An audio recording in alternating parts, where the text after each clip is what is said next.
The United States has over $30 trillion of debt, and the US has never defaulted on this debt. But that could all change on June 1st, when the US is set to run out of emergency funds. This would be life-altering for all of us, American or not. The economic fallout would be severe, and the damage done could last a long time. And when we are already facing bank collapses and high inflation, this could not come at a worse time. In this video, we are going to go over the two likely types of default, exactly what would happen if the US defaults on its debt or obligations, and the likely scenarios, from the most likely to the least likely. Now, the picture is not pretty, but it is sobering and it is eye-opening. As always, my name is Derek and I got my degree in finance, so you don't have to. Let's get right into the video. There are two ways that the US government could default on its debt. It could default by not paying its actual debt and interest. This is, of course, what's known as a true default. This debt is usually in the form of treasury bonds and their interest payments. The other way it could default is on its obligations, as in paying employees or distributing payouts to its programs like Social Security. That is known as a technical default. Basically, if the government prioritizes its actual debt over its obligations and doesn't have enough money to pay both, it would trigger a technical default. Now, there is one other scenario that I think a lot of people miss, which could happen in a true default or a technical default, and that is a partial default. Because a default doesn't have to be yes or no, it could very much be in between, still with very severe consequences. A partial default happens, as the name implies, when the US does not pay some of its debt. Some examples of this include paying back some bonds but not all of them, or paying back principal but not interest, or paying employees but not paying out Social Security, or any mix of these. Basically, any scenario where not all debt is paid back is a default of some form. And in any of those scenarios, the government's overspending hurts us, not them. And I want to go over some of the things that would almost certainly happen in the case of any type of default. And the first is the reason why I say the entire world, not just the US, would suffer. And that is because a default would almost inevitably cause global turmoil. And that goes back to another video I made about the US being a world reserve currency. The entire world, in some way, shape, or form, is tied to the US economy, because each and every single country in some way, shape, or form is reliant on the US dollar,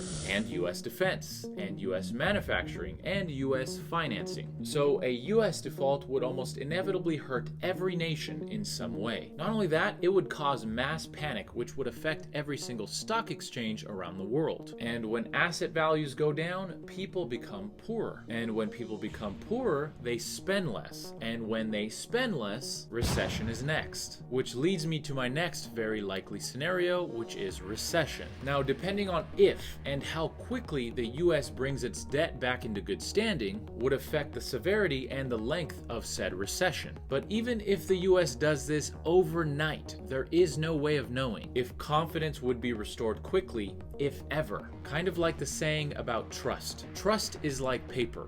Once it has been crumpled, no matter how much you try to flatten it, it will never be the same. And trust in US debt is the same way. The reason people trust it is because it is virtually risk-free. The moment that changes, it can never go back. And US debt will forever have a mark on its previously perfect record. Now back to recession. What comes along with it? Unemployment. And the picture here is bleak as well. Two economists dove deep on the possible effects of a default on the unemployment rate. And regardless of whether it is a partial default or a full default, the outcome is negative. In a partial default, it is estimated that the unemployment rate would almost double. And it is much worse in a full default. That number would come up to 12%.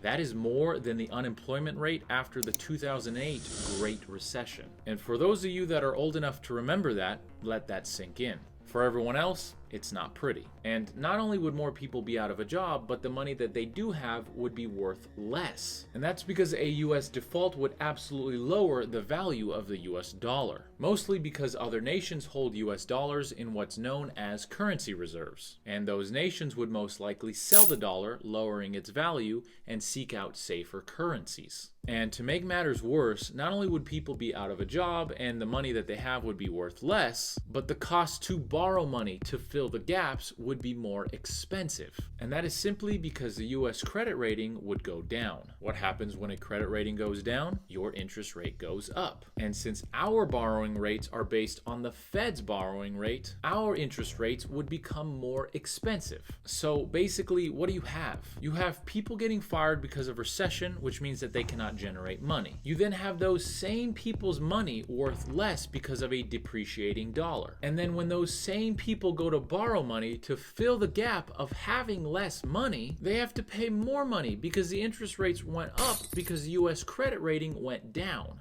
That situation, or some version of it, may be a little bit better, maybe a little bit worse, is what hangs in the balance. So now that we know what is at stake, what are the possibilities and what are the likelihoods of each? Well, there are three possible outcomes: no default, partial default, and a full default. And this is the only part of this crisis where there is some good news. Kind of. The most likely outcome on June 1st is no default. And that is because Congress does understand how serious the implications are, and they will most likely raise the debt ceiling or suspend it. But even in this scenario, is that a good thing? Seems like we just keep putting a fucking band-aid on the problem. Instead of actually fixing the problem, which is overspending, it's hilarious to me that the absolute best possible scenario is that the US keeps piling on debt, and that there is no current better outcome. This is hilarious and honestly fucking stupid. And just to put it into perspective, the US racks up about $100 million of debt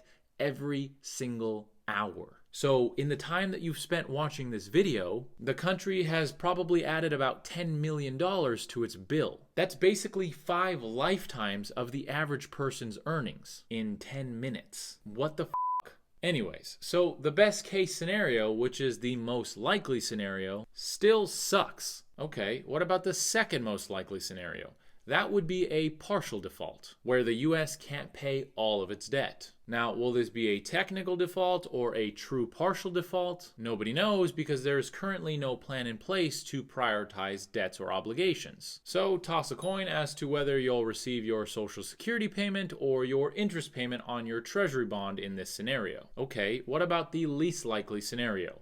Thankfully, the least likely is a true default. The government would not only not have to reach an agreement to raise or suspend the debt ceiling, but it would, on top of all of that, have to not have enough money to pay any of its debt or obligations. And luckily, since this has the most severe consequences, it is also the least likely. But really, are any of these options any good? Or are we if we do and if we don't? Anyways, if the current economic structure of the world doesn't end next month, fingers crossed, well then it's probably a good idea to learn and grow your understanding of it, and of personal finance and investing. And that is everything that this channel is about. So feel free to subscribe if you haven't already, and make sure to turn on the bell notification so you don't miss the next video, which I promise will be a little more lighthearted than this one. I love you guys, and I wish you nothing but the absolute best in your personal finance journey. Again, my name is Derek, and I got my degree in finance, so you don't have to, and I will see you in the next video.